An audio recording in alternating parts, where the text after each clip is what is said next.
The gentleman from Texas is recognized. Thank you, Madam Speaker. I ask unanimous consent to enter into the record page 16 of Treasury's own tax compliance plan into the record, which shows the agency intends to hire 87,000 new IRS employees. Without objection. And at this moment, I yield, and proud to yield 1 minute to the gentleman from Oklahoma, Mr. Hern. The gentleman's recognized for 1 minute.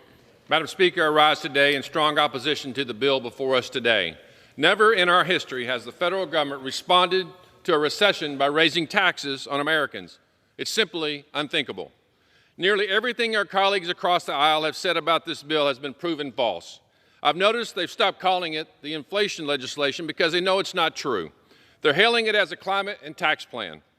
I'll give them that because this legislation will raise Americans' taxes and give that money to hand-picked socialist green companies.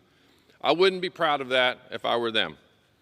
What this bill will absolutely do is will not reduce inflation. In fact, even liberal economists are warning it will do the exact opposite. Just today, 56% of Democrats and 91% of independents are now gravely concerned with the direction of our economy.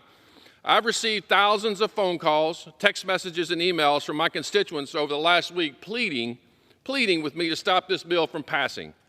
They understand what half of this chamber does not.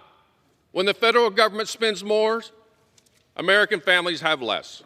I find nothing redeemable in this legislation, and therefore I urge my colleagues to give a resounding no. The gentleman reserves.